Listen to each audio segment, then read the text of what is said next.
नमस्कार दोस्तों, welcome to the campus code podcast. मैं हूं मयंक अरोड़ा। आज हम आपको एक इंस्पायरिंग जर्नी पे लेके चलेंगे जहां पैशन, रिस्क टेकिंग और डिटर्मिनेशन का परफेक्ट ब्लेंड है। हमारे साथ है पूर्व सिंह जी, को फाउंडर ऑफ पुश स्पोर्ट्स, जो कि एक full stack sports solution company है जो स्कूल्स के साथ टाई अप करके उनको इंफ्रास्ट्रक्चर, प्रोफेशनल ट्रेनिंग प्रोवाइड करती है। पूर्व सिंह जी ने अपनी जर्नी तब शुरू की जब उन्होंने 1 लाख की जॉब छोड़ दी और 25,000 की जॉब ज्वाइन किया एज अ ट्रेनर। आज हम उनकी लाइफ के चैलेंजेस, फैमिली का रिएक्शन और इस डिसीजन के पीछे क्या थॉट प्रोसेस रहा, उसके बारे में बात करेंगे। इस पॉडकास्ट में हम उनसे पूछेंगे कि कैसे उन्होंने स्पोर्ट्स को एक पैशन में बदला, कैसे स्पोर्ट्स एक इनोवेटिव बिजनेस मॉडल में डेवलप हुआ और शार्क टैंक पे उनका एक्सपीरियंस कैसा रहा। साथ ही हम इंडस्ट्री ट्रेंड्स, ग्लोबल कंपटीशन और फ्यूचर प्लान्स पे भी बात करेंगे। तो चलिए शुरू करते हैं and let's deep dive into world of sports entrepreneurship with पुरुष सिंह। श्योर। तो सबसे पहला क्वेश्चन मैंने यही लिखा है कि आपने अपनी 1 लाख की जॉब कर रहे थे आप, हम्म। एंड उसको छोड़ के अपने अपने शार्क टैंक पे भी शेयर किया कि 25,000 की नौकरी आपने ज्वाइन कर ली। तो उस टाइम का थॉट प्रोसेस क्या था? एंड सबसे इम्पोर्टेंट चीज, फैमिली का डिसीजन क्या था? कि इंडियन पेरेंट्स होते हैं कि बच्चा सेट हो जाए, बस उनको यही चाहिए होता है। एंड आपने इतना मेजर डिसीजन लिया लाइफ के साथ, तो उतना ये करेज कहाँ से आया? नहीं, करेज, यू सेड द वर्ड करेज। तो ना, करेज और स्टुपिडिटी के बीच में ना एक बड़ी पतली महीन सी लाइन होती है। हम्म। तो when you take a decision and it turns out well, people tell you courageous. When it does hmm. not turn out well, people tell you stupid. So I think God has been kind, that people can call me courageous now. मेरे लिए decision को इतना लंबा चौड़ा नहीं था। मैं ना बड़ा इंस्टिंक्टिव आदमी हूँ। I don't think much. I take most of the decisions in a jiffy. In fact जो ज्यादा सोच के लेता हूँ वो वाले खराब हो जाते हैं। जो इंस्टिंक्ट पे भरोसा करके लेता हूँ वो ठीक हम्म। रहते हैं। तो फ्लाइंग छोड़ने का बड़ा सिंपल सा वो था कि फ्लाइंग नहीं करनी थी। वो क्लियर हो गया था। हम्म। मतलब एक ये नहीं पता था करना क्या है। अब फ्लाइंग नहीं करनी थी तो वो बिल्कुल क्लियर था। तो फ्लाइंग नहीं करनी थी, उसके बाद क्या करना है, उसके अलावा तो जिंदगी में सिर्फ क्रिकेट ही खेला था। तो उससे रिलेटेड ही कुछ कर सकते हैं। अब उससे रिलेटेड क्या करना है, तो एक दोस्त की एक स्पोर्ट्स मैनेजमेंट कंपनी थी। उसको टेक्स्ट मैसेज डाला कि भाई नौकरी दे दे। तो उसने कहा क्या करेगा, मैंने कहा पता नहीं। तो उसने कहा ठीक है मेरे पास आजा, मिलने आजा। तो उसने मिलने बुलाया। तो एक जैसे क्या होता है, उसके ग्राउंड्स थे अपने। तो उन ग्राउंड्स पे वेन्यू मैनेजर होते हैं लोग के, जो टीमें आती हैं उनसे आके बात करनी है और मैच ऑर्गेनाइज करना है, वो सारी चीजें थी। तो उसने कहा वो आके तू कर ले। मैंने कहा ठीक है कर लेता हूँ। तो उसने बोला 25,000 रुपये मिलेंगे। मैंने कहा ठीक है कर लेता हूँ। तो वहां से जर्नी स्टार्ट हुई थी।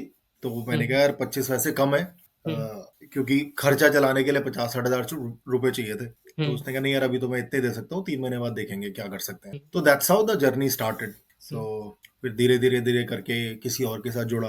वहां पे कोच की पोजीशन खाली थी।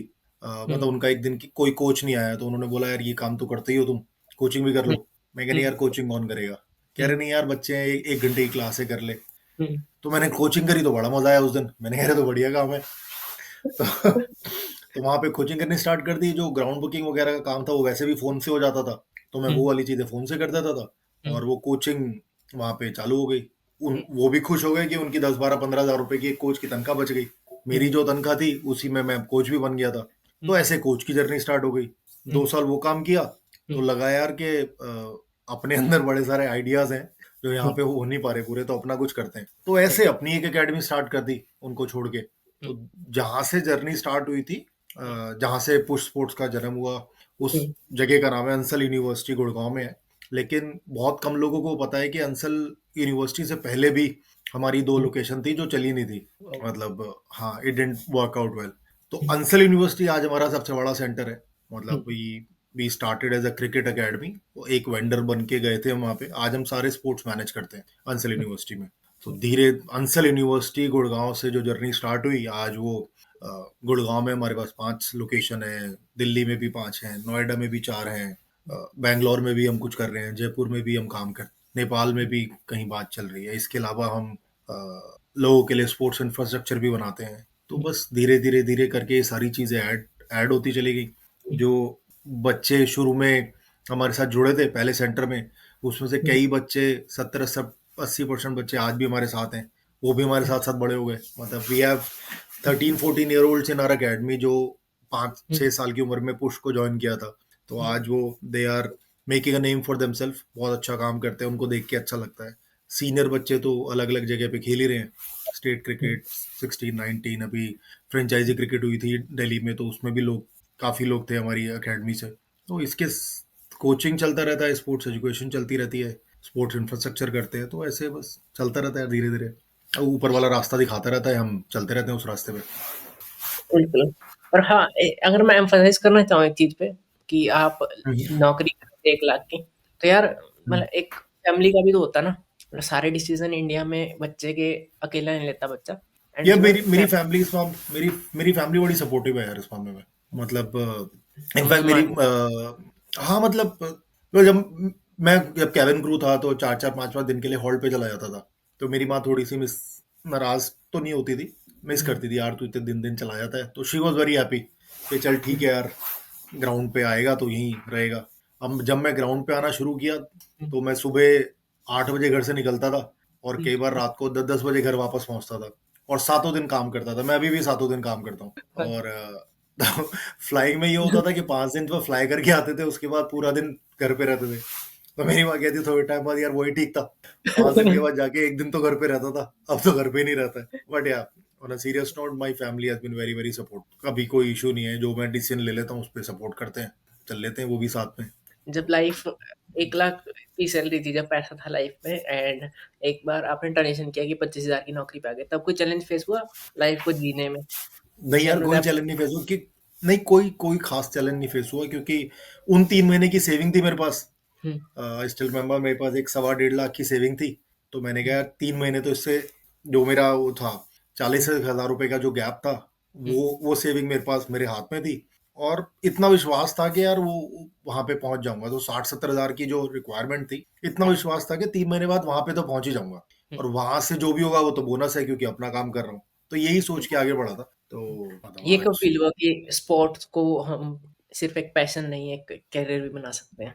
ये फील हुआ जब अंसल यूनिवर्सिटी में पहली हमारी जो एकेडमी थी, तो वहाँ पे जब हमारी एकेडमी स्टार्ट हुई, तो हुँ, हमारे उससे पहले ना वहाँ पे एकेडमी चलती नहीं थी, बंद हो गई थी। जबकि हुँ, वो इट्स अ ब्रिलियंट लोकेशन, मुझे आज तक नहीं समझ आया क्यों उन लोगों की एकेडमी नहीं चली। हुँ, तो हमसे लोग पूछते थे वहाँ पे, जब मेरे बच्चे आते थे, कि आपकी एकेडमी बंद तो नहीं होगी? हमने कहा नहीं नहीं यार, क्यों बंद होगी, हुँ, बंद करने के लिए थोड़ी खोली है। तो हुँ, धीरे धीरे बच्चे जुड़ने शुरू हुए अंसल अकेडमी में। पहले 6-7 महीने में 80-90 बच्चे हो गए थे। फिर काफी भीड़ हो गई थी एक टाइम, वहाँ पे ना 100-125 बच्चे हो गए थे। तो हमने ग्रुप में मैसेज डालना शुरू कर दिया कि प्लीज यार, हुँ, किसी और को मत रिकमेंड करो। वर्ड ऑफ माउथ से बहुत लोग आते थे। तो पर फिर भी लोग आते थे, तो हमने एक और जगह ले ली पास में, तीस हुँ, चालीस बच्चे अंसल के वहां भेज दिए। थोड़े हुँ, टाइम बाद वो दोनों जगह फुल हो गई, दोनों अकेडमी में 100-125 बच्चे हो गए। हुँ, तो तब क्या था कि वो जो पहले वाला जो था ना कि 40 हजार का गैप, वो तो पूरा हो ही गया था। मतलब ज्यादा सोचना नहीं पड़ता था कि महीना कैसे निकलेगा, मतलब इट वाज, हुँ, पैसे वैसे ठीक आ रहे थे। हुँ, बच्चे एकेडमी में थे ही, दोनों एकेडमी अच्छी चल रही थी।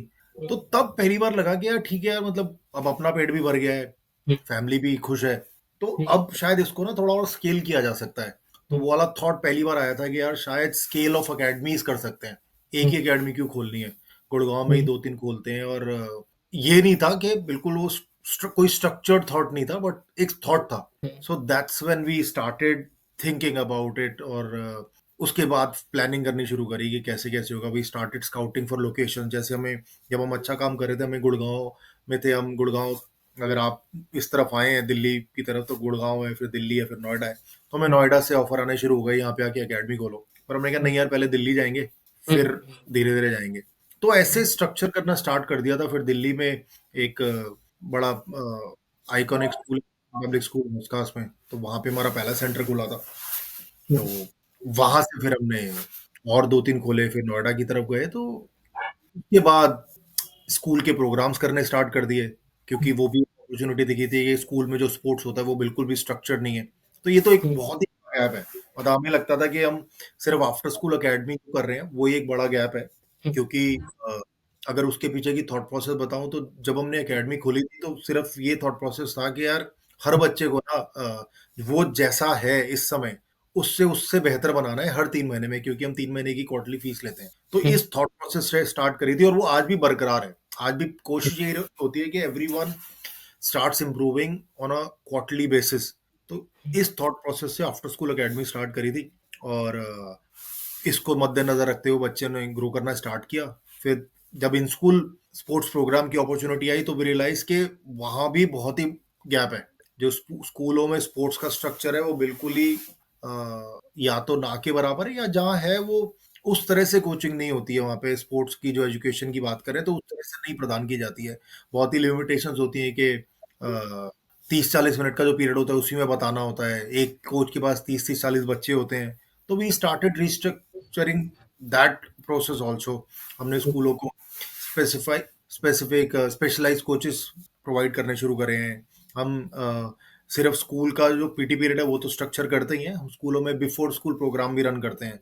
तो अगेन थॉट प्रोसेस वही है कि जो जहां पर है उसको उस जगह से थोड़ा ऊपर लेके जाना, वेदर इट्स द इंडिविजुअल और whether it's the whole sports ecosystem of that particular school. यही थॉट प्रोसेस रहता है कि बस खुद भी इंप्रूव करना है, और जो साथ में जितने भी स्टेक होल्डर जुड़े हैं, whether it's kids, parents, schools, school में जितने भी टीचर्स हैं और वहाँ पे जो बच्चे हैं, वो धीरे धीरे वो भी हमारे साथ जुड़ के everyone just keep on going a level up. वो किसी का लेवल यहाँ पे होता है, किसी का यहाँ पे होता है, बट कोशिश रहती है लेवल अप होता रहे, वेदर इट्स ग्रेजुअली और लाइक आई सेड एवरी किसी का बहुत जल्दी हो जाता है, कोशिश वही रहती है। क्यों करना है स्पोर्ट्स? मतलब स्पोर्ट्स चूज कैसे किया? डॉट्स कैसे कनेक्ट हुई आपकी स्पोर्ट्स में? यार कोई चूज करने, आई थिंक फैमिली में है मेरी, मतलब जेनेटिक्स। जेनेटिक्स तो नहीं कहूंगा क्योंकि पापा तो खेलते नहीं थे, कुछ बताया नहीं कभी खेलते हो तो, पर फैमिली में है। Like I come from a family जहाँ पे मेरी भाभी हैं, वो द्रोणाचार्य अवार्डी हैं, which is the highest award for coaches in India. मेरे एक भैया हैं जो सियोल ओलंपिक्स में ही was part of it as a marathon runner. एक मेरे ब्रदर हैं, वो एथलेटिक्स में काफी अच्छे लेवल पे खेले हुए हैं। एक मेरी पूरी फैमिली है, देहरादून में रहते हैं वो लोग, they are a family of shooters. You know, we grew up in a sports ecosystem I would say. तो शायद स्पोर्ट तो it was by default it was there, omnipresent. तो मतलब ज्यादा मुश्किल हुई नहीं चूज करने की, वो दिख ही रहा था कि सब लोग करते हैं, हमें भी करना है, तो बस हो गया स्टार्ट। मेरे जो भैया जो ओलंपिक्स में थे उनके साथ में नेहरू स्टेडियम जाता था, वो मेरे को फुटबॉल खिलाने ले गए थे, लेकिन मैं क्रिकेट ज्यादा अच्छा लगा तो क्रिकेट में आ गया। तो वो प्रैक्टिस करते करते कब स्टेट की तैयारी शुरू हो गई, कब दिल्ली के लिए 7-8 साल स्टेट खेल गए, कब नॉर्थ जोन के बेस्ट बॉलर बन गए। It just you know just started happening. हम तो वहां भी शायद कोशिश यही रहती थी कि यार मेहनत करते रहो, इम्प्रूवमेंट होती रहेगी। तो उसी जर्नी में क्रिकेट में एक ठीक ठाक मुकाम हासिल हो गया। बस फिर वहां से वो 5-6 साल का बीच में गैप था when I became a cabin crew. पर क्योंकि पहले का बहुत एक जिंदगी का एक बहुत ज्यादा मुकाम फील्ड में बिताया हुआ था, तो that seemed like a very very natural progression कि चलो वापस वही काम करते हैं जो काफी टाइम से किया नहीं है, लेकिन करा बहुत टाइम तक था। इट वाज इजी, मतलब it was not a difficult decision. Failure का बताएंगे? जब आपकी 2 अकेडमीज आपने फेल की, कोई रीजन? कैसे स्टार्ट हुई, हाँ, कैसे फेल अलग हुई? अलग यार अलग अलग रीजंस थे। एक जगह था कि जो इंफ्रास्ट्रक्चर था वो ठीक नहीं था, तो तब इतनी अकल ही नहीं थी। तो वहां पे दो ही विकटें थी हमारे पास, तो 2 विकटों में 12-15 बच्चे खेल लेते थे।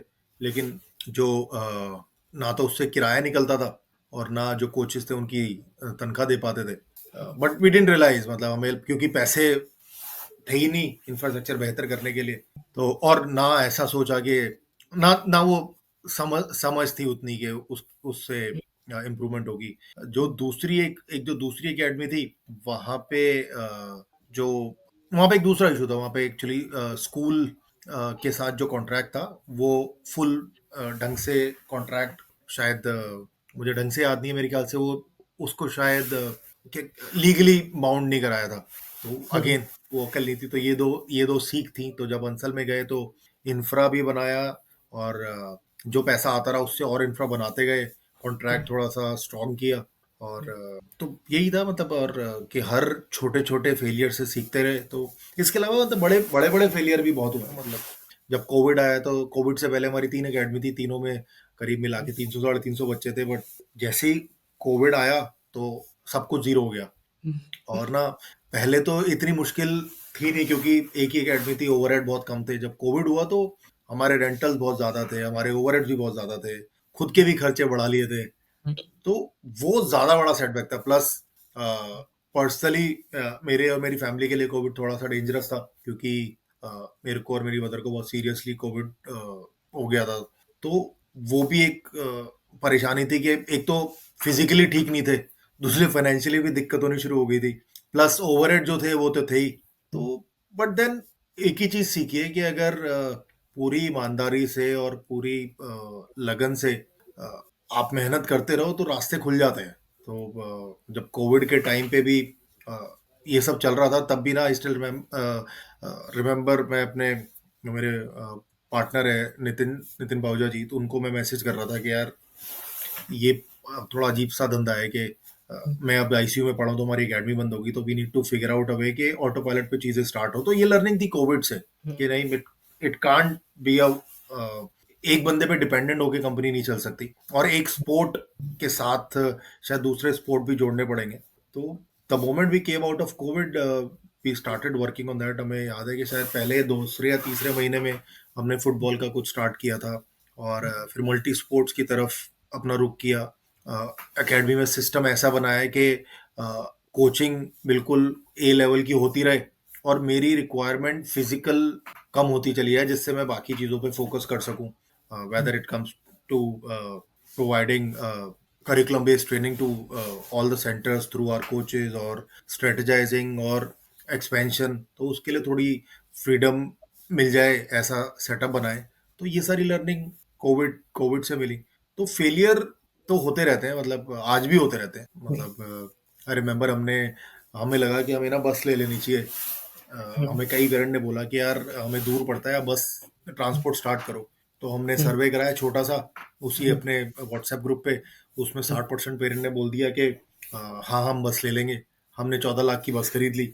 लेकिन लेकिन जब वो स्टार्ट हुआ तो पता चला कि जिन 10 बच्चों ने लिया था, वो 3 घंटे की क्लास के लिए वो 2 घंटे रोड पे रहते थे, क्योंकि उनको पिकअप अलग अलग जगह से होता था। तो ये वाला सोचा ही नहीं। तो फिर 6 महीने वो बस वाला एक्सपेरिमेंट फेल हो गया। वो 14 लाख की बस 10 लाख में वापस भेज दी।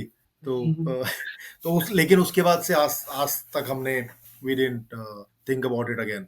तो ऐसा चलता रहता है। मतलब ये कोई, I think with when you are doing your own work, when you are an entrepreneur, failure goes hand in hand, failure and learning।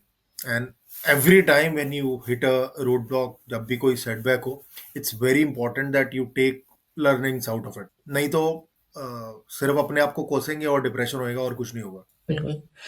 तो एकेडमी जब फेल हुई तब सेल्फ कॉन्फिडेंस डाउन नहीं हुआ कि बिजनेस नहीं, मॉडल वर्क करेगा या नहीं? सेल्फ कॉन्फिडेंस नहीं डाउन होता मेरा। अपना सेल्फ बिलीफ तो अपना हमेशा यहाँ पे रहता नहीं, एक है। बिजनेस मॉडल भी डाउन हो जाता है। नहीं तो like I said no, failure है ना, तो बिजनेस मॉडल ट्वीक किया। So when we started we realise कि मार्केट में गैप क्या है ना। मार्केट में गैप था कि बच्चों को मैचेस नहीं मिलते थे, तो हमने कॉम्पिटिटिव एक्सपोजर स्टार्ट कर दिया। मतलब आज भी हमारे बच्चे हर हफ्ते कम से कम एक एक दो दो मैच खेलते हैं, और that is true for all age groups. मतलब जो 7 8 9 साल के बच्चे, उनको भी मैच मिलते हैं। हमने रियलाइज किया कि स्टूडेंट कोच रेशियो बहुत ही स्क्वीड है। मतलब एक एक कोच के पास 30 से 40 बच्चे हैं, तो कोचिंग कैसे कराएगा। तो we bought this we started with 1:15 coach student ratio, जो आज भी बरकरार है। फिर वी ऑल्सो रियलाइज कि 7 दिन की अकेडमी चलाने की जरूरत नहीं। मतलब खोलो 7 दिन की, but not every one is comfortable with the idea of sending the kids to all 7 days, क्योंकि आजकल बहुत सारी और भी चीजें हैं जिसमें बच्चे इन्वॉल्व होते हैं। तो we started a package system, twice a week, thrice a week, 4 days a week. तो जो आपको चाहिए उस हिसाब से आप प्लान ले लो।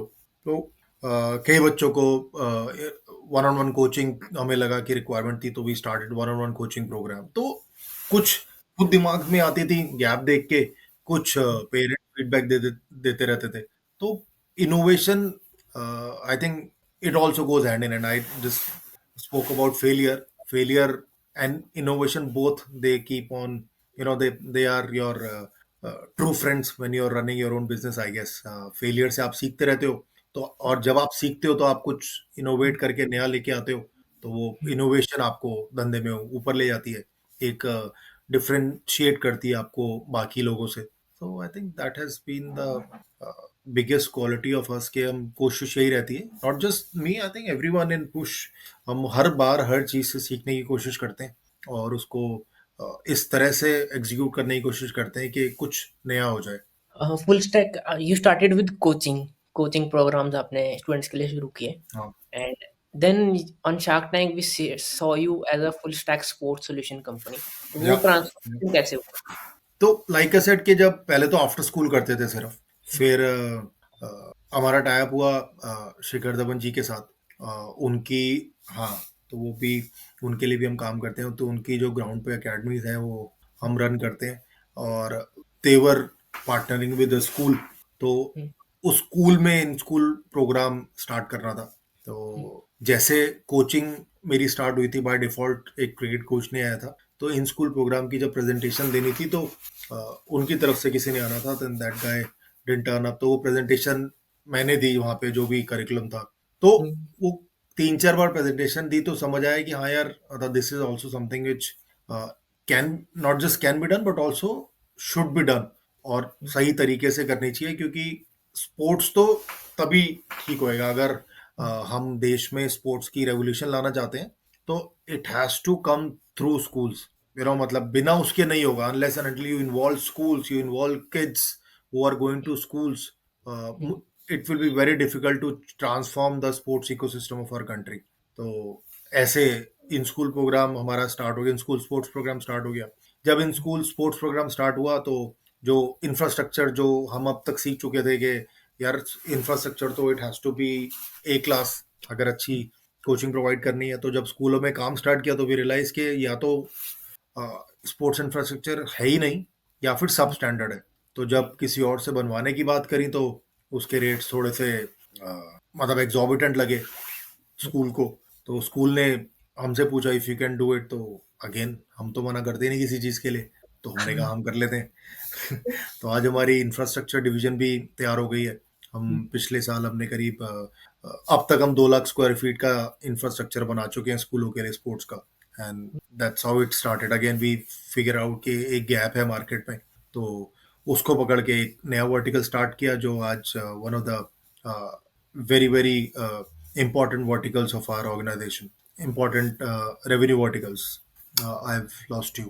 या तो नेक्स्ट इज कि शार्क टैंक पे हमने देखा कि आपके बिजनेस को, कि जैसे आपने बोला कि जो Mhm. चीज मिल रही है वो आप कर लेते हैं, तो जैसे शार्क टैंक पे शायद आपके बिजनेस मॉडल को थोड़ा मेस्ड अप बोला गया कि आपने हर जगह मतलब मतलब 5 ऐसे नहीं जगह। कि कर लेते हैं, मतलब जो चीज़ मिलती है उसके लिए हाँ कर देते हैं और फिर ड्राइंग बोर्ड पे डालते हैं, R&D करते हैं, एक प्लान बनाते हैं और उसको फिर सब लोग मिलके उसको एग्जीक्यूट करने की कोशिश करते हैं to the best of our ability. मतलब बड़ी मेहनत जाती है किसी भी नई चीज़ को स्टार्ट अच्छे से करके और एग्जीक्यूट करने में।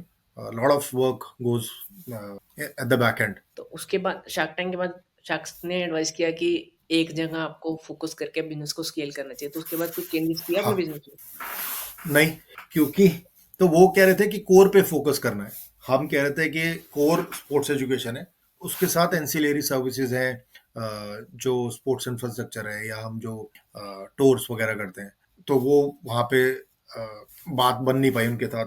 मगर अगर उनकी बात माने तो फिर तो स्कूलों में कैंटीन भी नहीं होनी चाहिए, क्योंकि स्कूल का तो कोर काम पढ़ाई करना है, फिर कैफेटेरिया क्यों होता है स्कूलों में?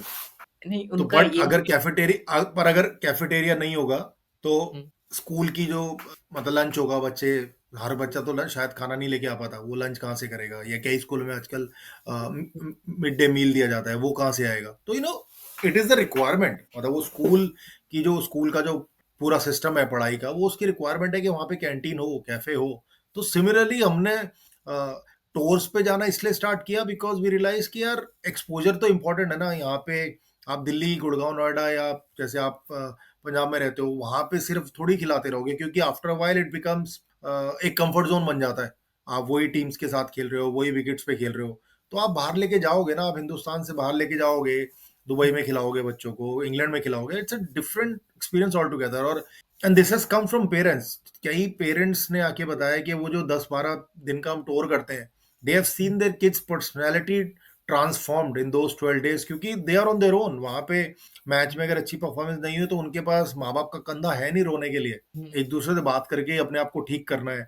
और हम्म, वो आप नई नई विकेटों पे खेलते हो, नए लोगों से मिलते हो, तो ना that itself is a huge learning. तो वो कॉन्फिडेंस जब आप लेके आते हो वहां से, तो वो आपके गेम में भी दिखता है। तो that's how the sports tour part came up. वो उन्होंने बोला कि सामान मत बेचो यार, मतलब मेरी एकेडमी का बच्चा बाहर जाके 20,000 रुपए का सामान खरीद रहा है, उसको मैं वही क्वालिटी का सामान अगर 15,000 में दे रहा हूँ, जिसपे we are also making some sort of commission, very very nominal, तो मतलब how is that a bad thing? मेरे को कहीं और नहीं जाना, मेरा क्लाइंटेल वही है, मेरी टारगेट ऑडियंस वही है। आज 1500 बच्चे हैं हमारे पास, तो 1500 बच्चों को अगर हम इक्विपमेंट दे नहीं पाते क्योंकि बैंडविड्थ नहीं होती, पर अगर हम उनको दे पाए तो दैट्स रेवेन्यू स्ट्रीम। बट फिर वो हमने जो इक्विपमेंट वाला पार्ट है वो डिवीजन अभी थोड़े टाइम के लिए होल्ड पे है। But tour part and then sports infrastructure वाला पार्ट, मतलब that is running in full gear. अब स्पोर्ट्स इंफ्रास्ट्रक्चर नहीं बनाएंगे, हमें हमें लग रहा है हम कर सकते हैं, हमारा एक वर्टिकल स्टैब्लिश हो गया है, तो why not do it? But having said that, all this remains in the background. Main जो फोकस है वो सिर्फ और सिर्फ स्पोर्ट्स एजुकेशन पे फोकस है। कोचिंग की तरफ बच्चों को मतलब बच्चों की कोचिंग की तरफ सबसे ज्यादा ध्यान होता है, मेन काम यही होता है। बाकी सारे काम इसके इर्द गिर्द घूम के बाहर आते हैं। तो एक मैं शार्क टैंक के साथ वो क्या होता है, उसमें क्या होता है ना, वो बड़ा ना 1 घंटे का 1.25 घंटे का एपिसोड होता है, उसको 15 मिनट में दिखाते हैं। और हमारे वाले एपिसोड में क्या हुआ कि वो वैसे भी लास्ट एक दिन में 6 होते हैं, तो वो आखिरी था, और अगले दिन शायद वर्ल्ड कप का मैच भी था, वर्ल्ड कप चल रहा था। दे वर ऑल इन वेरी हरी। हमारा आखिरी 15 मिनट का एपिसोड तो they all sharks were standing जब शूट हुआ था। तो वहां पे इट्स वेरी बड़ा मुश्किल होता है, उनके लिए भी बड़ा मुश्किल है 1 घंटे में किसी भी बिजनेस प्लान को समझना। लेकिन उसके बाद हमारी काफी मीटिंग्स हुई थी पीयूष जी के साथ, तो उसमें काफी हमें भी लर्निंग मिली थी। And one of the learning was yes के कोर पे फोकस करें, तो हम उनको वही बताने की कोशिश कर रहे थे शो में भी और नीचे आके भी, जब यहाँ पे मिले थे, कि यार कोर पे ही फोकस कर रहे हैं, बट साथ साथ ये जो चीजें हैं ये ऑटोमेटिक ऑटो पायलट पे डेवलप हो रही हैं, तो why to stop them as long as something is not deviating us from our main goal? हमें लगता है कि हमें करनी चाहिए। और मैंने अभी इनोवेशन की बात करी थी, तो हम जैसे कोचिंग में हम ग्रुप कोचिंग और पर्सनल कोचिंग करते हैं, साथ साथ अब हम एक हाई परफॉर्मेंस बैच भी स्टार्ट करते हैं। आप अपन बैच भी रन करते हैं, हमारे पास अभी 20-25 बच्चे हैं उसमें। तो करंट सिनेरियो में हाई परफॉर्मेंस बैच हमें टोटल रेवेन्यू का 3 से 4% देता है, लेकिन हमें लगता है हाई परफॉर्मेंस बैच को ही हम और ग्रो कर सकते हैं। ये 25 बच्चे, यही एक नंबर 250 पे पहुंच सकता है, 500 पे पहुंच सकता है, and this can be our the biggest revenue contributor in going terms in coming years. तो फोकस सिर्फ और सिर्फ स्पोर्ट्स एजुकेशन पे, बाकी तो जो चल रहा है वो चल ही रहा है। जैसे कि आपने बताया कि जो शार्क टैंक की पिच थी वो 1-1.5 घंटे की होती है, तो उसके कुछ बिहाइंड द सीन शेयर करना चाहोगे जो 15 मिनट में एयर नहीं हुए? 15 मिनट में नहीं यार, उन्होंने सुबह सुबह बुला लिया था 10 बजे, और बिहाइंड द सीन ही थे 14-15 घंटे तक। 3 बार मेकअप हो गया था। और वहाँ पे क्या होता है ना, वहाँ पे ना वहाँ पे आपकी एक टीम होती है जो पूरी आपको तैयारी करती है, आपके रिहर्सल करवाती रहती है। तो जब आपको कोई मिलता है वो बोलता है बताओ अपनी पिच बोलो, तो आपने देखा ना कैसे फर्राटे से सब लोग पिच बोलते हैं। वो एक वन वन टेक होता है, वो उसमें कोई रीटेक वगैरह नहीं होते। अगर आप लड़खड़ा गए तो लड़खड़ा गए, तो बस वो बार बार अपनी पिच ही याद करे जा रहे थे, और तो कुछ था नहीं। तो बिहाइंड द सीन तो यही था, लेकिन but they are very very supportive, उनके सभी लोग बहुत ज्यादा सपोर्टिव थे। और हमारे लिए ना वो, हमें सब जानते भी थे क्योंकि हम शार्क टैंक में सीजन 1 से ट्राई कर रहे थे। तो थोड़ी थोड़े वो जितने भी जो उनकी पूरी टीम थी, हम हर बार ऑडिशन जाते थे, फेल होके आ जाते थे, तो वो लोग जानते थे। थोड़ा एक सॉफ्ट कॉर्नर भी था कि यार इतने टाइम से ट्राई कर रहे हैं, इनको डील मिल जाएगी तो अच्छा है। तो वो एक बड़ा अच्छा पॉजिटिव सा एटमोसफेयर बन गया था वहाँ पे 3 दिन, जितने भी दिन, तीनों दिन हम वहाँ पे थे। शार्क टैंक पे जाने का इंस्पिरेशन कहाँ से आया कि पहले सीजन 1 में ट्राई कर रहे हैं, फिर फेल हुए तो सीजन 2 में भी कर रहे हैं, फिर 3 में भी कर रहे हैं? यार इंस्पिरेशन तो जो मेरा मेरे साथ में को फाउंडर है नितिन जी, तो वो शार्क टैंक यूएस देखते थे, तो उन्हीं ने ये आइडिया दिया था शार्क टैंक में चलते हैं। तो मैंने कहा ठीक है चलते हैं। तो उसके लिए तैयारी करी थी। तो फेलियर तो लाइक आई टोल्ड यू ना, फेलियर नहीं होता हमारे लिए। जब वहां पे रिजेक्ट हो गए तो हमने फोकस किया रिजेक्ट क्यों हो रहे हैं। तो लाइक आई सेड, जब पहली बार गए थे तो सिर्फ क्रिकेट अकेडमी रन करते थे। जब अगली बार गए तो क्रिकेट के साथ साथ बाकी एक दो स्पोर्ट्स और रन करते थे, प्लस 3 से ज्यादा अकेडमी बढ़ के 6-7 हो गई थी। जब तीसरी बार गए तो इन स्कूल प्रोग्राम भी करते थे, इंफ्रास्ट्रक्चर भी करते थे, तो एक तब तक एक फुल स्टैक ऑर्गेनाइजेशन बन चुके थे।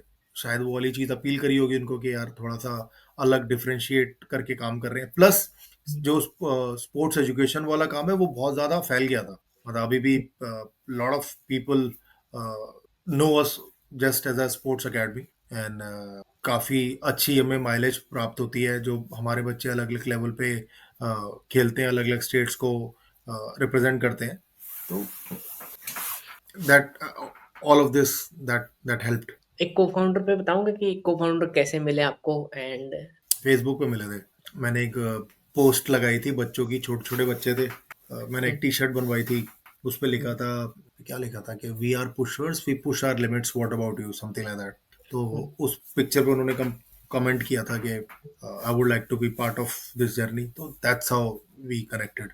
बड़ी एक या दो मीटिंग हुई थी, एंड हुँ, बस उसी में डील क्लोज हो गई थी। उन्होंने बताया कि कितने बच्चे, पूछा कितने बच्चे हैं, तो मैंने बता दिया इतने बच्चे हैं, हुँ, और बस एक वैल्यूशन लगी और उस पे वो साथ में आके जुड़ गए। पहले वो साथ साथ एक कुछ और काम भी करते थे, यस बैंक में वाइस प्रेसिडेंट थे। तो वो 2-3 साल लगे उनको वहां से निकल के पूरा पुश में आने के लिए, पर अभी वो भी मेरी तरह बिल्कुल फुल टाइम काम करते हैं। तो या एक तो कॉमन कॉमन पैशन था स्पोर्ट्स को लेके ही, तो I think that resonated you know uh, to him when he saw that I was working with kids, तो वो शायद वहां से उठा। और उनका जो पैशन था, जब मैं उनसे मिला तो आई रियलाइज कि हाँ यार, विचार तो सेम ही है, तो साथ में अच्छा लगेगा, काम करेंगे। और बड़ी अच्छी कॉम्प्लीमेंट्री स्किल्स है। मैं ऑपरेशन देखता हूँ, वो हुँ, बाकी चीजें संभाल लेते हैं जो स्केल करने में हमको हेल्प होती है। हुँ। तो बड़ी अच्छी अच्छी अच्छी टीम है दोनों की। कोई न्यू फाउंडर्स को, न्यू स्टार्टअप्स को कोई अच्छा एडवाइस देना चाहोगे कि को-फाउंडर को कैसे चूज़ करें? क्योंकि ये क्रिटिकल डिसीज़न होता है कि किसी को बहुत 50% क्रिटिकल हिस्सा होता है, अपनी कंपनी का, तो कि बहुत ये क्रिटिकल डिसीजन होता है। तो बंदा राइट है भी या नहीं? यार तो वाइब्स मैच होनी चाहिए यार, सबसे इम्पोर्टेंट। मतलब मेरे लिए तो इंस्टिंक्ट वाला सीन है। मतलब स्टिल रिमेम्बर नितिन ने जब मेरे को मैसेज किया था, तो उसमें लिखा था कि I want to take a minority stake in your organisation. तो मुझे पता ही नहीं था उस टाइम ये मतलब क्या होता है, इस बात का माइनॉरिटी स्टेक होता क्या है। हुँ, तो I send that screenshot to my dad. तो मेरे डैड ने बोला कि यार तेरा कोई मजाक उड़ा रहा है, तेरी कंपनी हुँ, में तेरी कौन सी ऑर्गेनाइजेशन है, एक एकेडमी चलाता है। तो but then cut to uh, February 2025. I just don't know minority stake. I know a lot of other things about business, how hmm, actually our business is being run, and that's thanks to Nitin। साथ में मिलके बहुत सारी चीज़ें मैंने उनसे सीखी हैं, and I'm sure I'm also able to कुछ चीज़ें शायद मेरे से उन्होंने एब्जॉर्ब करी होंगी। तो हमारे केस में तो लाइक आई सेड के शायद नेचुरली हो गया, कोई इतना मुश्किल नहीं हुआ। क्योंकि अ, बाकी अगर किसी और के साथ है तो मतलब I know it's a very very difficult decision, आसान नहीं है कि हुँ, क्योंकि बिजनेस में बहुत सारे अप्स एंड डाउन्स होते हैं। तो हुँ, कुछ कोई भी इवेंचुअलिटी हो जाती है, तो उसके लिए तैयार होना जरूरी है। तो आज एक दूसरे की अंडरस्टैंडिंग अच्छी होनी चाहिए, मतलब you need to have full trust on each other. और उससे इम्पोर्टेंट ये है कि आप किसी को भी चुने, both of you should be able to express yourself. मतलब अगर कोई भी अगर ये वाली अंडरस्टैंडिंग नहीं है कि एक दूसरे हुँ, को कुछ भी बात बोल सके, तो थोड़ा मुश्किल हो जाएगा। क्योंकि ना अच्छे समय में तो सब ठीक होता है, प्रॉब्लम तब हुँ, होती है when things are not going right. तो एक दूसरे के साथ अगर वो रेपो नहीं है ना, हुँ, then it's very difficult. It's very important that you have a strong bond of friendship with your partners or your co-founders. क्योंकि it will also not it will also I think that's very very important। अगर नहीं भी है तो कोशिश ये रहनी चाहिए वो बॉन्ड बने, स्ट्रॉन्ग बॉन्ड बने, क्योंकि you will need each other when business is going down. Not every day is a Sunday when you are running a business. और हमारे I think I am sure all business are challenging, पर हमारा sphere वैसे ही थोड़ा ज़्यादा challenging है। तो ये बहुत इंपॉर्टेंट है when you are choosing your partner. Plus मैं एक बात में विश्वास रखता हूँ कि it's not about taking right और taking wrong decision, it's about taking a decision and then you have to make it right by hook और क्रुक। आपको एक बार ले लिया तो डिसीजन तो बदल नहीं सकते, लेकिन उसको सही तो कर ही सकते हैं ना, मेहनत करके। स्पोर्ट्स ने कुछ लेसन्स दिए आपको?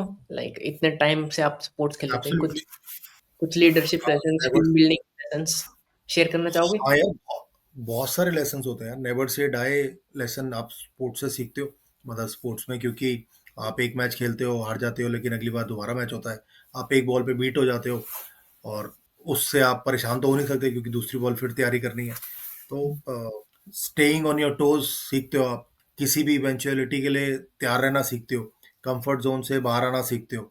And because you deal with so many people, तो मैन मैनेजमेंट सीखते हो आप। एंड जैसे हमारे केस में कंपनी धीरे धीरे बड़ी हुई है, तो लीडरशिप क्वालिटी आपकी अपने आप डेवलप हो जाती है कई बार, लेकिन कई बार आपको उसमें मेहनत करनी पड़ती है। Some people are not born leaders, तो लेकिन if you want to run a company, तो आप को उस पर भी काम करना चाहिए। Need to get some good mentors, या थोड़ी पढ़ाई लिखाई उस बारे में करें, तो that also helps you in the long run.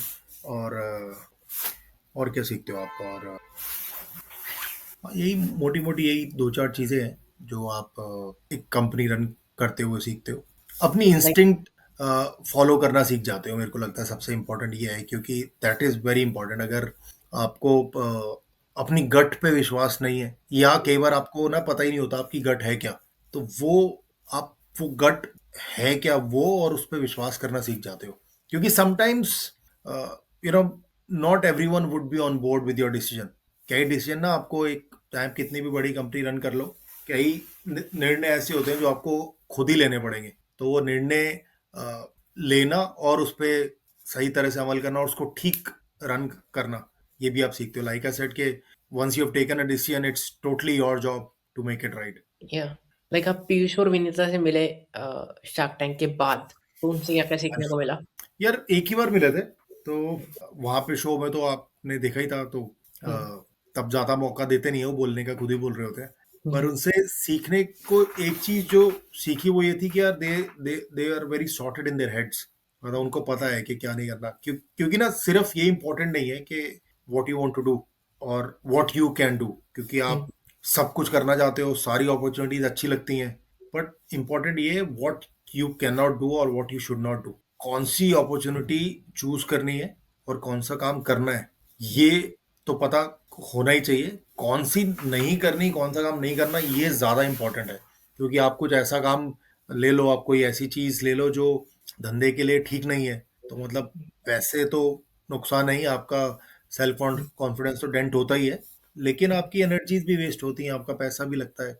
तो being very very sorted in your head is very very important, and that's what we learn from them. मतलब they were very very clear what they were doing, and what when they were communicating with us, even then the clarity of thought was very very clear. It was very very visible. एक चीज मानी जाती है कि shark tank पे जो valuation है वो कम मिलती है, एंड आपने भी बहुत कम। 80 करोड़ पे वैल्यूएशन मांगी, एंड आपकी हम्म। जो डील 20 करोड़ पे हुई है वैल्यूएशन पे, तो क्या आपको लगता है कि थोड़ा अंडररेटेड था या कम मिली? नहीं यार, वो जानबूझ के करते हैं ना, उनको पता है ब्रांडिंग की वैल्यू भी तो है ना। तो हम्म, फिर तो डील का तो ऐसे होता है कि आप वहाँ पे अगर आप डील ले लो, तो हम्म, एक तरह से आप गारंटीड हो जाते हो कि आपको टीवी पे दिखाया जाएगा।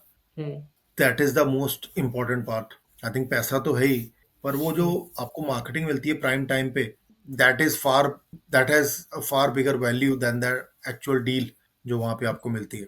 हमारे केस में भी सेम हुआ।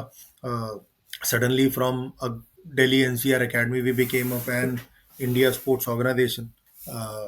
हमें जो नेपाल की अपॉर्चुनिटी मिली, या जो भी बैंगलोर में हम काम कर रहे हैं, वो इसीलिए मिले because someone saw us on Shark Tank. तो hmm, that is also something which has to be considered, और ये बात शायद उनको भी पता है, हम्म, और इसलिए वो डील ऐसी देते हैं। हम्म, प्लस दूसरा, जितनी अच्छी डील वो लेंगे उतना ज्यादा उनके लिए आसान होगा एग्जिट करना। जितने कम वैल्यूएशन पे वो घुसेंगे, नामी गिरामी बिजनेस वाले तो हैं ही, तो उन्हें तो पता ही है इस चीज, तभी तो उनको शार्क बोला जाता है।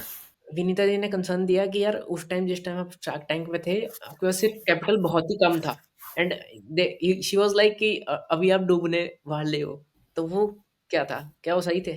नहीं यार, वो मैं लाइक आई सेड कि 1 घंटे का टाइम ना बहुत कम होता है। आपने हमारी बैलेंस शीट नहीं देखी, आपने हमारा पीएनएल नहीं देखा, तो कैसे आप 1 घंटे में कौन से सवाल से कौन से जवाब से आप कौन सी चीज पकड़ोगे, तो कुछ कर नहीं सकते। हमें पता है, हम एक ऐसा धंधा करते हैं, इसमें मंथली सब्सक्रिप्शन पे काम होता है। तो हम्म, हम जो भी, क्योंकि 80% धंधा जो हमारा है वो कोचिंग सब्सक्रिप्शन का है, जो उसमें लोग हर महीने फीस देते हैं, तो खर्चे भी हमारे उसी हिसाब से हैं। तो हम कोई ऐसा तो है नहीं कि कुछ एक्स्ट्राऑर्डिनरी चीजें करी हुई हैं जो को पता ही नहीं है कि कैसे होगा। Hmm, but then having said that, I think it's too short a time to understand. कई हम्म, बार वो भी शायद अजम्पशंस में बोल रहे होते हैं या पूरी नॉलेज नहीं होती है, और उस टाइम वहाँ पे टाइम भी नहीं होता वो डीप डाइव करने का किसी चीज में। और टू बी वेरी ऑनेस्ट, कई बार आपके लिए भी वो चीज़ ओवरवेलमिंग हो जाती है, and you and up saying certain things जो शायद उतनी सही नहीं होती, उसको वो पकड़ लेते हैं।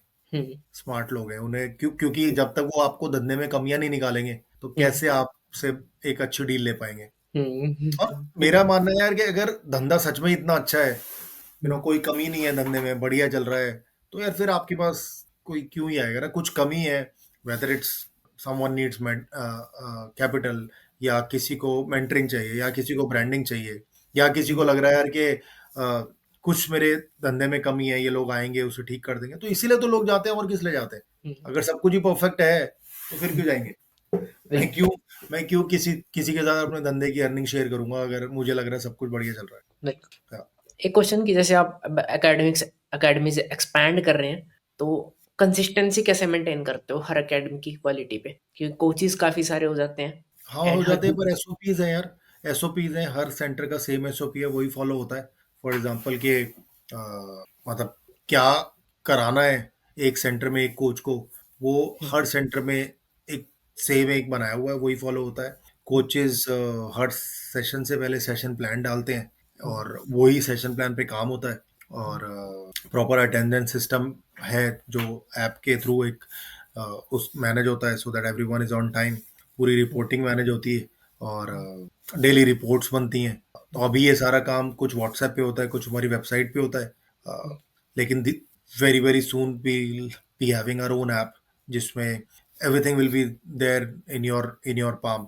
या तो that that helps a lot, क्योंकि otherwise it becomes very difficult. मतलब अगर आज हमारे 50-60 कोचेज हैं, and coaching is very very individualistic, पर एट द सेम टाइम एक एक ब्रॉडर फ्रेमवर्क जो है वो सबका सिमिलर होना चाहिए, नहीं तो it becomes very very problematic as well. क्योंकि अगर कोचिंग टीम में आपस में और कोचिंग टीम में हायर हायरार्की में अगर वो तालमेल नहीं है, तो फिर मुश्किल रहेगी।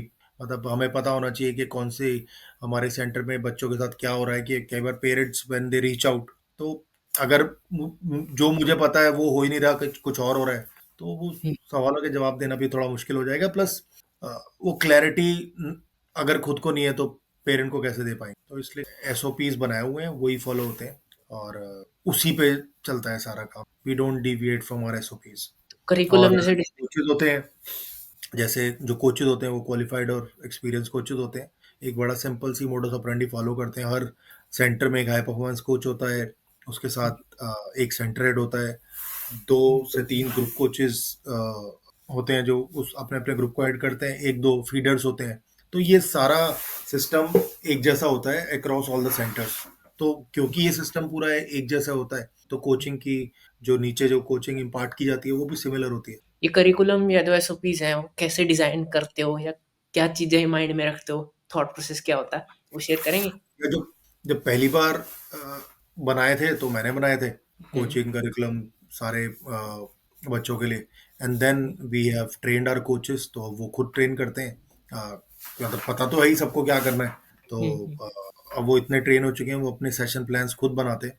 करिकुलम एक ब्रॉड करिकुलम दिया हुआ है उसके हिसाब से, और वो शेयर करते हैं। And I supervise all the coaching sessions different centres में जाके। प्लस वो जो सेशन प्लान बनाते हैं वो भी सेशन से पहले ग्रुप में आ जाते हैं, तो I have a look at them. तो जहाँ पे लगता है कुछ चेंज करना है वो चेंज कर देते हैं, जहाँ पे नहीं लगता वो रहने देते हैं। और वो क्योंकि एक ग्रुप है जिसमें सब शेयर करते हैं, तो एक दूसरे से भी आई एम श्योर कोचेस सीखते हैं। एक स्कूल सिस्टम बन गया, सिस्टम नहीं होगा तो मुश्किल है, पर अभी क्या है, एक प्रोसेस बनाने की कोशिश करी हुई है और उसी प्रोसेस को फॉलो करते हुए चीजें आगे बढ़। बिल्कुल, ब्रांड तभी बनता है क्योंकि कंसिस्टेंसी नहीं होगी तो ब्रांड नहीं बनता। एब्सोल्युटली, मतलब यू नो एक थॉट था हमेशा से कि मैकडोनल्ड्स बनाना है। यू नो कि कहीं भी जाओ आप, मैकडोनल्ड्स के किसी भी आउटलेट में चले जाओ, बर्गर की टेस्ट सेम ही होता है। तो बिल्कुल। मतलब ये हो सकता है कि आपको मैकडोनल्ड पसंद नहीं, आपको बर्गर किंग पसंद है, पर हुँ, एटलीस्ट मैकडोनल्ड का टेस्ट हर जगह सेम होना चाहिए। तो यहाँ भी सेम सिस्टम फॉलो करते हैं कि बर्गर एक जैसा रहे हर जगह, और सो दैट पता हो सबको क्या कर रहे हैं। अगर हर बंदा अपना बर्गर बनाएगा then it become very difficult. बिल्कुल। जी। स्कूल्स और टाइप्स के साथ करने का प्रोसेस क्या होता है? आप शेयर करेंगे? तो कई बार स्कूल्स खुद रीच आउट करते हैं हमें, अदरवाइज हमारी एक बिजनेस डेवलपमेंट टीम है, वो भी लुकआउट पे रहते हैं, जहाँ पे अपॉर्चुनिटीज आती हैं वो दे आल्सो रीच आउट। पर मोस्टली आजकल खुद ही schools they reach out to us. Hmm. Of course Shark Tank has helped immensely in this. India के स्पोर्ट्स के फ्यूचर को कैसे देखते हो आप? लाइक और विराट कोहली या और नीरज चोपड़ा हमको कैसे मिल सकते हैं? स्कूल के स्पोर्ट्स को स्ट्रक्चर करके, क्योंकि यार ना आफ्टर स्कूल एकेडमीज जो है ना वो बहुत, वो जितना हमारे देश में टैलेंट पूल है, जितनी हमारी जनसंख्या है, सिर्फ आफ्टर स्कूल एकेडमी से पॉसिबल ही नहीं है कि आप सबका पेट भर सको, या फिर आप सबको टच कर सको। First of all you need to touch most of the population, right? मतलब मेरे ख्याल से हमारे देश में शायद 3% से भी कम जनता स्पोर्ट्स खेलती है या उनके यहाँ स्पोर्ट्स का एक्सेस है, which is like you know nothing यार। मतलब if you talk about Europe, शायद वहाँ पे ये परसेंटेज 30% के ऊपर है। हुँ, तो इसीलिए आप देखते हो कि उनके रिजल्ट्स इस लेवल के होते हैं when we see Olympics and Asian Games. अगर हम एशियन गेम में अगर चाइना की बात करें, चाइना और जापान की, ये परसेंटेज काफी ऊपर है, और हमारे देश में नहीं है अभी, उस लेवल का नहीं है। क्रिकेट सब लोग खेलते हैं, तो हुँ, आप देखो इसीलिए क्रिकेट का लेवल एक दूसरा लेवल है। Everyone pledge cricket, you know, hmm, everyone, किसी ना किसी उसमें सबने क्रिकेट खेला है हमारे देश में। तो बिल्कुल। वो सारे स्पोर्ट्स के साथ होना शुरू हो जाए तो हुँ, स्पोर्ट्स भी इतना ही जल्दी ग्रो करना शुरू हो जाएंगे। तो मैं कहता हूँ इसके लिए ना बहुत सारे एफर्ट की जरूरत है, इंडिविजुअल एंटरप्रेन्योर्स का एफर्ट हो, सरकार की तरफ से हो, जो ऐसे आजकल है, खेलो इंडिया जैसी स्कीम लॉन्च करी है, स्कूल्स की तरफ से। School needs to be more visionary. मतलब स्कूल्स में अगर स्पोर्ट्स के टीचरों को स्पोर्ट्स कराने नहीं दिया जाएगा, उनकी सारी एनर्जी सिर्फ बसों की लाइन लगवाने या लंच ब्रेक में डिसिप्लिन मेंटेन हुँ, करने में चली जाएगी, तो फिर कैसे मोटिवेशन होगी ना एक स्पोर्ट्स टीचर को, हुँ, कि मैं ये वाली मोटिवेशन कहाँ से आएगी कि मेरे को बच्चे भी तैयार करने हैं? क्योंकि सारी एनर्जी तो आपने उसको वैसे ही चूस लिया है। हुँ। तो वो ना, it needs, everything needs to, you know, there has to be a sea change in this, the whole mindset needs to change. तो जब तक वो नहीं होगा तो थोड़ा सा मुश्किल है, बट अच्छी बात यह है कि इम्प्रूवमेंट हो रही है, अवेयरनेस बढ़ रही है। आप आपको नहीं लगता कि मेनस्ट्रीम कैरियर अपॉर्चुनिटी नहीं देखा जाता स्पोर्ट्स को? लाइक एक नहीं बहुत यार, ही अब जो तो देखा जाता है, अब तो देखा जाता है, अब नहीं है, ऐसा नहीं है। मतलब क्रिकेट की वजह से एक चीज अच्छी हुई है कि फ्रेंचाइजिफिकेशन होना शुरू हो गया है। तो आज हुँ, क्रिकेट में तो बहुत सारी लीग्स हैं, पर चेस में भी लीग्स हैं, बैडमिंटन में लीग स्टार्ट हुई है, हॉकी में लीग्स हैं, कबड्डी लीग काफी अच्छे से चल रही है। तो मतलब, तो करियर तो है। अब माँ बाप को भी समझ आ गया है कि करियर तो है, plus more than the career part, you know, आप जब स्पोर्ट्स खेलते हो तो करियर तो एक प्रोसेस, आप लंबा टाइम से तक खेलो, हुँ, शिद्दत से खेलो, 6-7 साल, तो आपका करियर तो बन ही जाएगा, प्लस आपका ना जो लाइफस्टाइल है वो भी बेहतर हो जाएगा ना। आप आप अगर स्पोर्ट्स नहीं करोगे, आपके हुँ, डेली रूटीन में 1 से 1.5 घंटा या 2 घंटा खेल कूद नहीं है, तो आप क्या करोगे? आप घर पे रहोगे, वीडियो गेम खेलोगे, हुँ, कंप्यूटर पे खेलोगे, हुँ, या कुछ उल खाओगे, हुँ, सोशल मीडिया पे रहोगे, यू नो। हुँ, तो then it, that is also problem. Sports मतलब करियर तो बनाता ही है, आपका लाइफस्टाइल ठीक रखता है, आपको लाइफ में डिसिप्लिन करता है, हुँ। आपको कंसंट्रेट करने में हेल्प करता है, आपका रूटीन बनाता है। तो वो वाली चीजें वैसे ही आपको लाइफ में हेल्प करेंगी ना। एक हमने शार्क टैंक पे देखा कि आपने युवराज सिंह जी का विकेट लिया था हाँ जी। पेपर खेल के, तो वो क्या स्टोरी थी? उस टाइम आपको पता था कि वो इतने बड़े प्लेयर बनेंगे? नहीं यार, वो तभी बड़ा प्लेयर था यार, वो इंडिया अंडर 19 खेल के आया था, अंडर 19 में दिल्ली से हम्म खेल रहा था, वो पंजाब से खेल रहा था, तो he was already a big star. Hmm वो जो आपने पिक्चर देखी होगी ना MS धोनी वाली, तो हम्म। उसमें वो धोनी बताता है ना कि युवराज तो असली में ऐसा ही था युवराज का, और इतना ही बड़ा था, हमारी भी जान सूख रही थी युवराज को सामने देख के। आउट करने में। तो वो क्या स्टोरी थी, हाँ, मिले उनसे कभी? हाँ, मिले मिले, is a very very nice guy, very down to earth, मतलब हम्म तो जब उस मैच में आउट किया था उसके बाद, I remember I met him on a flight once, hmm Delhi Chandigarh की फ्लाइट थी, I was a cabin crew, तो हम्म, ही रिमेम्बर्ड कि हम दोनों दिल अंडर 19 में साथ में थे, हाँ, तो इज अ ग्रेट गाय। बिल्कुल। पर आप अंडर 19 खेल के आप एक जॉब में चले गए एंड वो उन्होंने कंटिन्यू नहीं किया। नहीं, अंडर 19 के बाद अंडर 22 खेला, अंडर 25 खेला, रैन ट्रॉफी हम्म, प्रॉबल्स में भी था, तो 7 साल दिल्ली के लिए खेला हूँ मैं, हम्म, तो वो उस तो एक अलग ही बात पे थे, वो तो 19 साल की उम्र में ही कंट्री खेल गए थे। हम्म, तो आपने उस टाइम नहीं सोचा कि मेन स्ट्रीम मैं भी जाऊंगा? ये जॉब में स्विच नहीं कैसे हुआ फिर? सोचा ना, पर अपॉर्चुनिटी नहीं थी। ओके। कोई 23 साल की उम्र में जब मैं उस दौड़ में था कि जब I was the highest wicket taker in north zone, तो अपॉर्चुनिटी नहीं थी। रैन ट्रॉफी के मैच में 7500 रुपये मिलते थे एक मैच हम्म खेलने के, और वो भी गारंटी नहीं थी। रेलवेज की नौकरी निकली थी क्लास 4 की, जो मुझे बोला गया था भरने के लिए, तो मैंने कहा नहीं यार, रेलवे ये क्लास 4 की नौकरी तो नहीं करूंगा, और तो इसलिए फिर आई हैड टू लीव, क्योंकि फैमिली को तो सपोर्ट करना ही था। तो हम्म फिर क्रिकेट विकेट छोड़ के कॉल सेंटर की नौकरी स्टार्ट करी, और फिर कॉल सेंटर करी, फिर कैबिन क्रू बन गए थोड़े टाइम बाद, हम्म, तो फिर वो जब 8-10 साल हो गए सारे काम करते करते, देन भी रियलाइज कि चल यार अब वापस हम्म, करते हैं, क्योंकि अब समझ आ गया था वो नहीं करना। बिल्कुल। एक हमने देखा कि अब लिंक्डइन पे मेंशन किया हुआ कि 2002 में आपने ग्रेजुएशन की एंड हम्म। 2013 में फिर आपने एमबीए करी, वो भी आईआईएम से।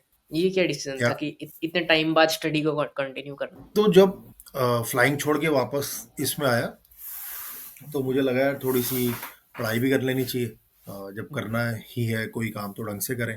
तो ना सिर्फ मैंने MBA किया, मैंने जो कोचिंग के कोर्सेज हैं वो भी करे, दुबई जाके ICC का लेवल 1 किया, लेवल 2 किया, अभी मैंने रिसेंटली BCCI का लेवल 0 किया है।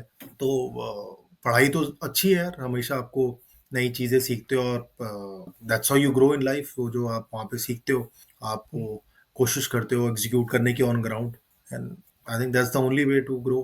कैसे आप, नहीं तो फिर आप आपको तो उतना ही पता है ना जितना आपको पता है, नई चीजें सीखने के लिए तो पढ़ाई तो करनी पड़ेगी।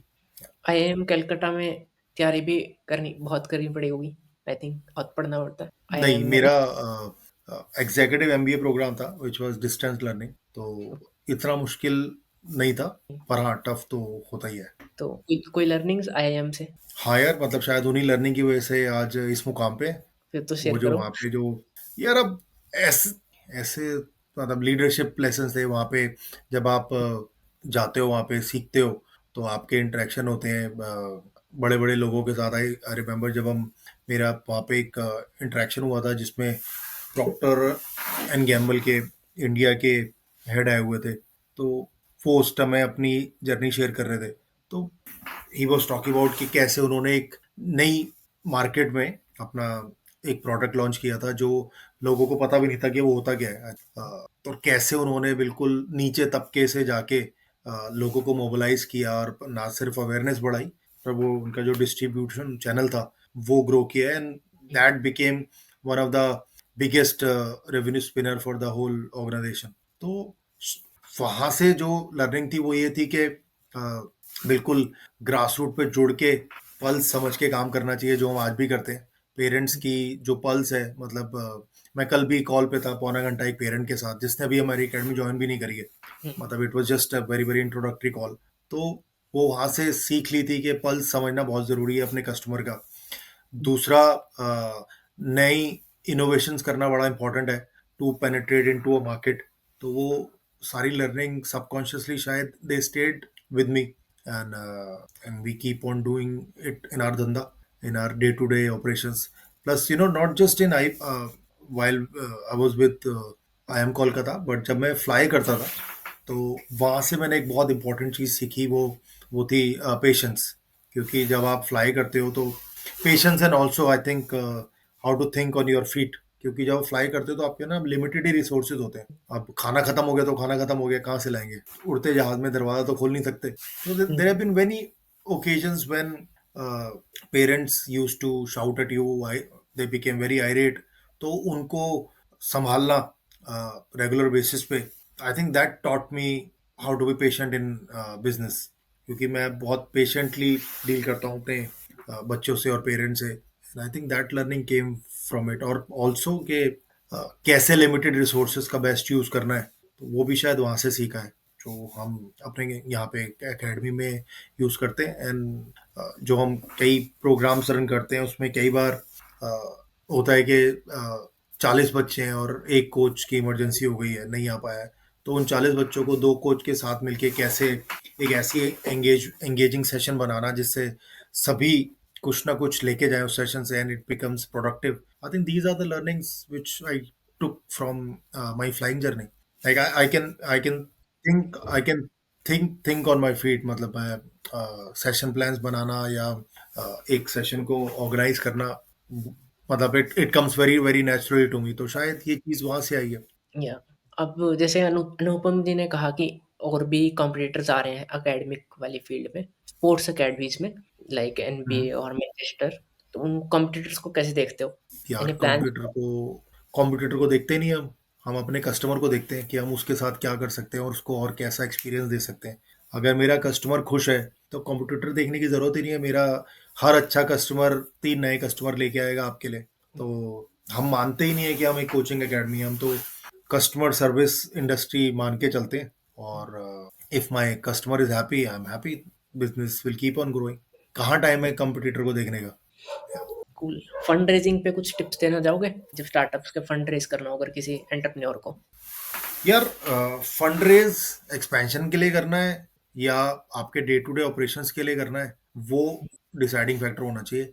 अगर आपको पूरी क्लैरिटी होनी चाहिए किस लिए फंड रेज करना है, कैसे एक्सपैंड करना है, whether you want to expand location wise, और आप कुछ नई चीज, आप टेक लेके आना चाहते हो, या आप हायरिंग करना चाहते हो, या आपकी कोई नई इनोवेशन आपके पास है जो आपको लगता है आपके धंधे को नई बुलंदियों पे ले जा सकती है, आप वो करना चाहते हो, तो उसके लिए फंड रेज इम्पोर्टेंट है।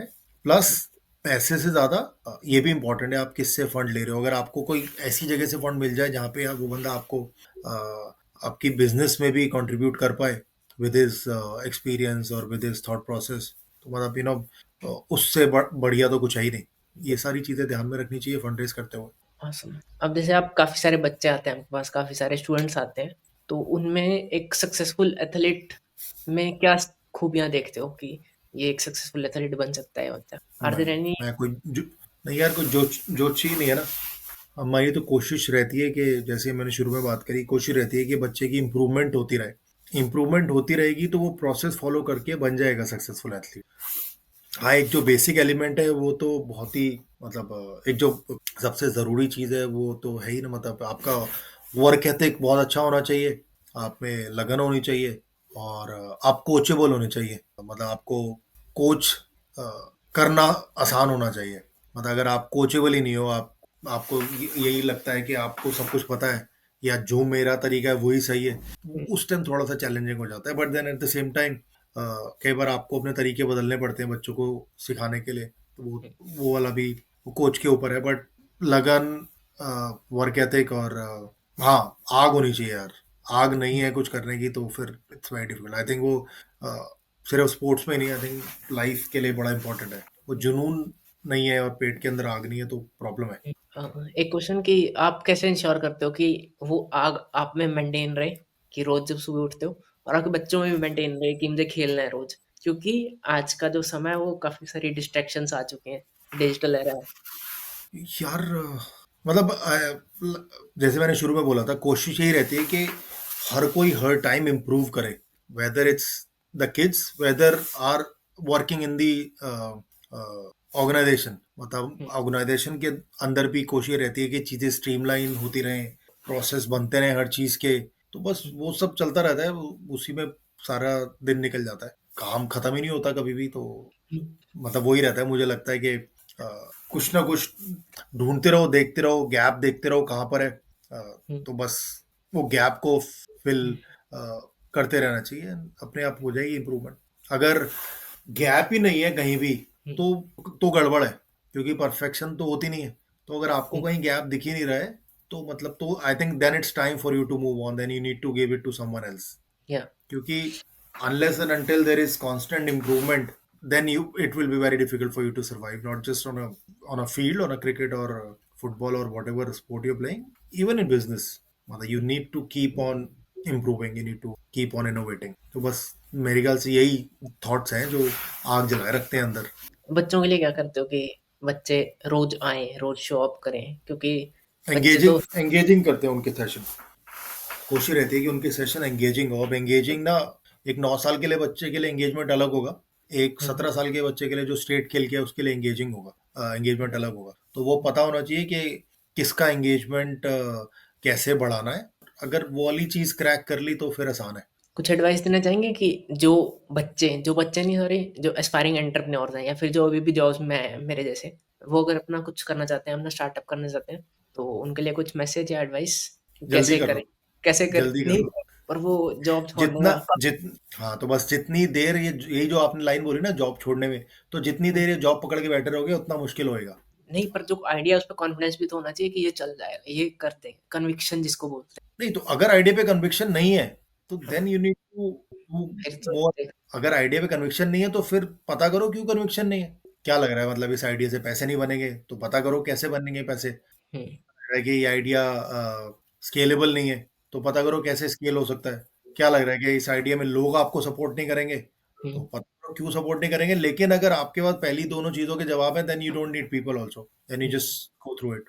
और ये बड़ा इंपॉर्टेंट है कि एक बार आप पे कन्विक्शन आ गई, then you gotta stick to it. एक फिर वो तो है बैकआउट कि नहीं।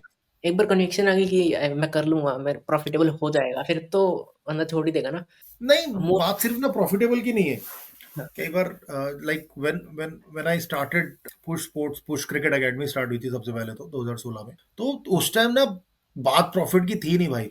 तब सिर्फ यही था कि यार 22,000 रुपये रेंट है, कोचों की तनख्वाह मिला के 40,000 है, और मेरे को 30-40 हजार चाहिए, तो 70-80 हजार रुपये कमाने थे। इतना ही बात था। वो 70-80 हजार रुपये तो बहुत जल्दी पूरे हो गए थे। तो लेकिन फिर उसके बाद how how much impact you're able to make in someone's life, that has been the biggest driving force। Hmm, profitability तो है ही, मतलब वो तो प्रॉफिटेबिलिटी तो इम्पोर्टेंट है ही। प्रॉफिटेबिलिटी नहीं होगी तो आपके साथ जो लोग काम कर रहे हैं उनके घर कैसे चलेंगे। हुँ, वो बिल्कुल, तो वही सबसे इम्पोर्टेंट है। पर more than the profitability, if you are able to create an impact in the society, वो ज्यादा बड़ी किक देता है। बिल्कुल। आप किसी को इंस्पिरेशन मानते हो कि उनसे स्टार्टअप करना सीखते हो? नहीं यार, एक जब हमने स्टार्ट किया था तो एक अभी भी है वो, दुबई में एक एकेडमी है, डेजर्ट कर्व्स क्रिकेट एकेडमी। तो उनको फॉलो करता था मैं फेसबुक पे, हुँ, कि वो जैसे ग्रो कर रहे थे। तो वो थॉट प्रोसेस था। पर हुँ, बस उसके बाद तो नहीं ध्यान दिया किसी पे, to be honest. Like I said के इसलिए नहीं कि नहीं, अब लगा कि हम ही ठीक कर रहे हैं, इसलिए कि अपने में इतने बिजी हैं अपने आप को इम्प्रूव करने में, तो शायद नहीं मिल रहा दूसरों पे देखने का। पर कोशिश यही रहती है कि अभी भी कि जिससे इंस्पिरेशन मिल मिल जाए वो ले लें। Hmm, I was sitting with a friend of mine last hmm, week. तो उन्होंने ऐप बनाई है एक अपनी एकेडमी के लिए। बहुत ही ब्रिलियंट ऐप है। हुँ, मैंने 2-4 बार उनसे बात करी, फिर मुझे लगा है ज़्यादा बातें नहीं करूँगा। उनसे भी प्लस ऐप बनाई है, प्लस जिस तरह से वो अपने काम को अंजाम देते हैं, कैसे वो एक दूसरे स्पोर्ट में है। He runs a different sport academy, लेकिन वो बाकी चीज़ भी करते रहते हैं और एक कोचिंग भी करते रहते हैं। तो मेरे लिए वो बड़ा इंपॉर्टेंट लर्निंग था, वो कैसे मैनेज करते हैं। तो ऐसे जहाँ पे कोशिश रहती है, जहाँ पे नज़र आ जाए इंस्पिरेशन, तो वो कोशिश रहती है कि वहाँ से सीख लें, इम्प्रूव कर लें। जैसे आप दुबई और इंग्लैंड में गए, या फिर आपने यूरोप का कहा कि 30% बच्चा स्पोर्ट्स में है, 30% पॉपुलेशन स्पोर्ट्स में है। तो वो ऐसा क्या करते हैं, वो कंट्रीज़ ऐसा क्या कर रही हैं कि स्पोर्ट्स में ज़्यादा बच्चों का रुझान है? यार इंफ्रास्ट्रक्चर बहुत बढ़िया है, हुँ, और इकोसिस्टम बड़ी ऑलरेडी बना हुआ है, पाथवे एस्टैब्लिश्ड है। हमारे यहाँ पे सिर्फ क्रिकेट का पाथवे एस्टैब्लिश है, वहाँ पे हर गेम का पाथवे एस्टैब्लिश है। जो आप अभी बात कर रहे थे कि करियर कैसे बनाना है, तो वहाँ पे हर गेम में करियर बन सकता है। आपके ग्राउंड लेवल पे भी ब्रिलियंट और एक्सपीरियंस कोचेज अवेलेबल हैं। मतलब हम एक स्कूल में क्रिकेट खेल रहे थे, उसमें अंडर 9 से लेकर अंडर 13 तक, अंडर 9, 10, 11, 12, 13, हर एज ग्रुप के कोच, अलग अलग कोच थे, और वो सारे फर्स्ट क्लास क्रिकेटर थे। ये तो अपने देश में नहीं होता। न- तो जब बिल्कुल। चीनी नहीं डल रही तो खीर मीठी कैसे होगी? कूल देन, हमारी ऑडियंस को एक फाइनल मैसेज अगर आप देना चाहें तो दे दें, and then we can end. बस यार, घर पे मत रहो, बाहर निकलो, स्पोर्ट्स खेलो, और अपने बच्चों को भी खिलाओ, और अपने माता पिता को भी खिलाओ, जिस जब तक वो खेल सकते हैं। मतलब जितने ज्यादा लोग स्पोर्ट्स खेलेंगे उतना अच्छा है हमारी कंट्री के लिए, और हमारे लिए तो अच्छा ही, हमारी ऐसी ऑर्गेनाइजेशन के लिए। Cool then, thanks a that's lot about it. For, yeah, thank you thank you, brother. Thank you so take much. Care, good meet you luck, soon. Keep doing the good work. Sure, surely. तो दोस्तों, ये थी हमारी in depth conversation with पुरुष सिंह, जहां उन्होंने अपनी inspiring journey, business के चैलेंजेस और शार्क टैंक के बिहाइंड द सीन मोमेंट को शेयर किया। आज हमने जाना कि कैसे उन्होंने रिस्क लेकर एक सिंपल जॉब से लेके पुश स्पोर्ट जैसे इनोवेटिव वेंचर को लॉन्च किया, कैसे उन्होंने टीम बिल्डिंग और स्मार्ट स्ट्रेटजीज से मार्केट में अपनी पहचान बनाई, और कैसे उनके एक्सपीरियंस हमें ये सिखाते हैं कि पैशन और प्रैक्टिकलिटी का परफेक्ट बैलेंस कितना जरूरी है। अगर आपको एक कन्वर्सेशन पसंद आई हो तो सब्सक्राइब करें, शेयर करें, और कमेंट में बताएं कि आपको कौन सा सेगमेंट सबसे अच्छा लगा। हम रेगुलरली ऐसे पॉडकास्ट लेके आते रहते हैं, सो स्टे ट्यून्ड। मैं हूं Mayank Arora, thank you for joining us, keep chasing your dreams. मिलते हैं नेक्स्ट एपिसोड में।